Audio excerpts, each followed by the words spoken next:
আসসালামু আলাইকুম। যারা কুষ্টিয়া জেলার খুঁটিনাটি সম্পর্কে জানতে চান, এই ভিডিওটি তাদের জন্য। প্রথমেই বলে রাখি, 18ই সেপ্টেম্বর হলো কুষ্টিয়া জেলার জন্ম তারিখ। 1947 সালের এই দিনে দেশ বিভাগের প্রাক্কালে জেলা হিসেবে কুষ্টিয়ার অভ্যুদয় হয়। এর আগে 1725 সালে কুষ্টিয়া নাটোর জমিদারের অধীন ছিল। পরে ব্রিটিশ ইস্ট ইন্ডিয়া কোম্পানি 1776 সালে কুষ্টিয়াকে যশোর জেলার অন্তর্ভুক্ত করে। 1828 সালে পাবনা জেলা হিসেবে স্বীকৃতি পাওয়ার পর কুষ্টিয়াকে পাবনা জেলার অন্তর্ভুক্ত করা হয়। 1861 সালে নীল বিদ্রোহের কারণে কুষ্টিয়া মহকুমা প্রতিষ্ঠা করা হয়। 1869 সালে কুষ্টিয়া ও কুমারখালীতে দুইটি পৌরসভা গঠন করা হয়। 1871 সালে কুষ্টিয়াকে পাবনা জেলা থেকে বিচ্ছিন্ন করে নদিয়া জেলার সাথে সংযুক্ত করা হয়। এ যেন গরিবের বউ সকলের ভাবি। তারপর 1947 সালে দেশ বিভাগের সময় কুষ্টিয়া স্বতন্ত্র জেলা হিসেবে স্বীকৃতি লাভ করে। সে সময় চুয়াডাঙ্গা ও মেহেরপুরকে কুষ্টিয়ার মহকুমা হিসেবে কুষ্টিয়ার সাথে সংযুক্ত রাখা হয়।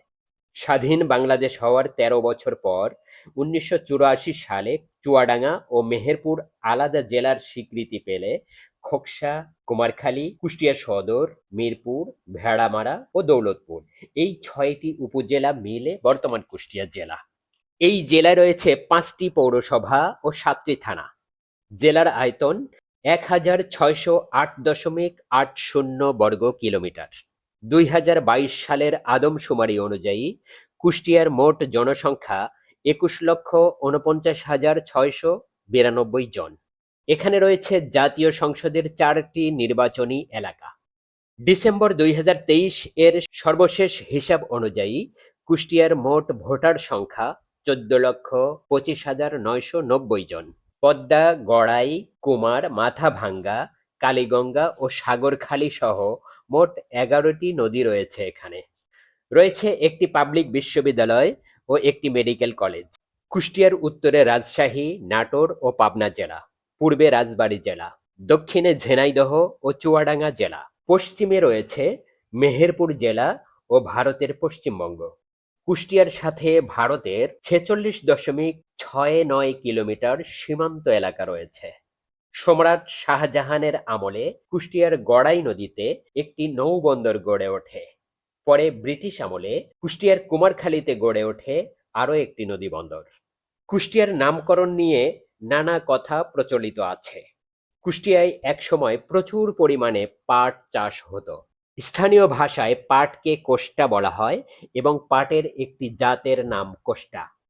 এই কোষ্টা শব্দ থেকে কুষ্টিয়া নামের উদ্ভব হয়েছে বলে ধারণা করা হয়। হ্যামিল্টনের গেজেটিয়ারে উল্লেখ আছে যে স্থানীয় জনগণ একে কুষ্টি নামে ডাকত বলে এর নাম হয়েছে কুষ্টিয়া। তবে এখনো অনেকেই কুষ্টিয়াকে কুষ্টে বলে ডাকে। তবে অনেকের মতে ফরাসি শব্দ কুশতহ, যার অর্থ ছাইদ্বীপ, এই কুশতহ থেকে কুষ্টিয়া নামকরণ হয়েছে। রম্য লেখক সৈয়দ মুজতবা আলী এই মতটি সমর্থন করেন। কেউ কেউ মনে করেন কুস্তি খেলাকে কেন্দ্র করে কুস্তি শব্দ অপভ্রংশ হয়ে ধীরে ধীরে কুষ্টি এবং পরে কুষ্টিয়া হয়েছে। কেউ আবার বলেন কাষ্টিয়া শব্দ থেকে এসেছে কুষ্টিয়া। কাষ্টিয়া শব্দটি চুরুনি ভাষা থেকে এসেছে। এর অর্থ অলি আউলিয়াদের ঘুমানোর জায়গা।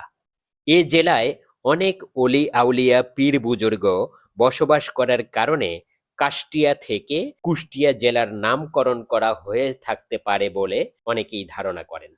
1860 সালে কলকাতার সাথে এ অঞ্চলের প্রথম রেল যোগাযোগ স্থাপিত হয়। কুষ্টিয়ার জগতী রেল স্টেশন হল বাংলাদেশের প্রথম রেল স্টেশন। এরপর থেকে কুষ্টিয়ায় দ্রুত শিল্পায়ন ঘটে। শিলাইদহে রবীন্দ্রনাথ ঠাকুরের প্রতিষ্ঠিত ট্যাগর অ্যান্ড কং নামের কারখানায় আখ মাড়াইয়ের যন্ত্র অর্থাৎ কলের গাছ সহ নানা রকমের কৃষি যন্ত্রপাতি নির্মাণ করা হতো। 1896 সালে তিনি কারখানাটি শিলাইদহ থেকে কুষ্টিয়ার মিলপাড়ার বড় স্টেশনের পাশে স্থানান্তর করেন এবং তার কয়েক বছর পর তিনি খুলনার যজ্ঞেশ্বর বাবুর নিকট কারখানাটি বিক্রি করে দেন। কুষ্টিয়া বড় স্টেশনের পাশে যজ্ঞেশ্বর ইঞ্জিনিয়ারিং ওয়ার্কস এর ধ্বংসাবশেষ এখনো বিদ্যমান রয়েছে এবং পাশেই দাঁড়িয়ে আছে রবীন্দ্রনাথ ঠাকুরের প্রতিষ্ঠিত দ্বিতল বিশিষ্ট দপ্তর টেগোর লজ। ১৯০৪ সালে গড়াই নদীর তীরে গড়ে ওঠে রেনোইক অ্যান্ড যজ্ঞেশ্বর নামের পার্টস তৈরির কারখানা। কুমারখালীর মোহিনীমোহন চক্রবর্তী ১৯১৯ সালে কুষ্টিয়ার মিলপাড়ায় নির্মাণ করেন তৎকালীন ভারতবর্ষের সবচেয়ে বড় কাপড়ের কল মোহিনী মিলস। ১৯৫৪ সালে দেশের বৃহত্তম সেচ প্রকল্প গঙ্গা কপোতাক্ষ প্রকল্প জিকে প্রজেক্ট এর সদর দপ্তর স্থাপিত হয় কুষ্টিয়ায়। তারপর একে একে কুষ্টিয়া সুগার মিলস প্রতিষ্ঠিত হয়, নাসির গ্রুপ সহ বেশ কিছু ভারী কলকারখানা ও টোবাকো কোম্পানি। ১৯৭৮ সালে কুষ্টিয়ার বিসিক শিল্পনগরী থেকে যাত্রা শুরু হয় বিআরবি গ্রুপের। দেশের সর্ববৃহৎ চাউলের মোকাম গড়ে উঠেছে কুষ্টিয়ার খাজানগরে। পোড়াদহে চলে দেশের দ্বিতীয় বৃহত্তম কাপড়ের হাট। অতি সাধারণ একটি মুখরোচক খাবার তিলের খাজা এখন কুষ্টিয়ার জিআই পণ্য হিসেবে গণ্য। কুষ্টিয়ার দয়রামপুরের দই সারা দেশে সমাদৃত। পর্যটন স্থানের মধ্যে রয়েছে রবীন্দ্রনাথ ঠাকুরের স্মৃতিধন্য শিলাইদহের কুঠি বাড়ি, বাউল সম্রাট ও মরমী সাধক লালন শাহের ছেঁউড়িয়ার আখড়া বাড়ি, মীর মোশাররফ হোসেনের লাহিনী পাড়স্থ বাস্তুভিটা, কুমারখালীর কুণ্ডুপাড়ার কাঙাল হরিনাথের বাড়ি, ঝাউদিয়া শাহী মসজিদ। কুষ্টিয়ার প্রখ্যাত ব্যক্তিদের মধ্যে রয়েছেন লালন শাহ, রবীন্দ্রনাথ ঠাকুর, প্যারী সুন্দরী দেবী, বিপ্লবী কাজী মিয়াজান, কাঙাল হরিনাথ মজুমদার, অক্ষয় কুমার মৈত্রেয়, বাঘা যতীন, ডক্টর রাধা বিনোদ পাল, গগন হরকরা, মীর মোশাররফ হোসেন, মোহিনীমোহন চক্রবর্তী, সাহিত্যিক আকবর হোসেন, গীতিকার ও লেখক আজিজুর রহমান, অবিভক্ত বাংলার মন্ত্রী মৌলভী শামস উদ্দিন আহমদ, সাবেক প্রধানমন্ত্রী শাহ আজিজুর রহমান প্রমুখ। এছাড়া কাজী নজরুল ইসলাম ১৯২৭ থেকে ১৯২৯ সালের যে কোনো সময় ১ বছরের অধিক কাল সপরিবারে কুষ্টিয়ার ডিউক লজে বসবাস করেছিলেন। সঙ্গীত শিল্পী আব্দুল জব্বার, ফরিদা পারভীন, অভিনেতা রাজু আহমেদ, মিজু আহমেদ, আহমেদ শরীফরা সংস্কৃতিকে করেছেন সমৃদ্ধ। সম্প্রতি খোকসার শিমুলিয়া গ্রামের ২ যুবক কুষ্টিয়াকে আন্তর্জাতিক পরিমণ্ডলে তুলে ধরেছেন। তারা ফেসবুক ও ইউটিউব থেকে উপার্জিত টাকা দিয়ে এখানে গড়ে তুলেছেন একটি সুবিশাল বিনোদন পার্ক। নাম তার ইউটিউব ভিলেজ। এখানে নিয়মিত শত শত মানুষকে আহার করানো হয়। কুষ্টিয়াতে বিনোদনের জন্য আরও রয়েছে আলাউদ্দিন আহমেদ শিশু পার্ক, গড়াই নদীর তীরে রবীন্দ্র লালন উদ্যান, বাইপাস সড়কে রোজ ভ্যালি পার্ক, কামরুল ইসলাম সিদ্দিক পৌর শিশু পার্ক ও শহীদ প্রেসিডেন্ট জিয়াউর রহমান পার্ক, লালন শাহ সেতু ও হার্ডিন্স ব্রিজ পয়েন্ট সহ আরও নানা স্থান।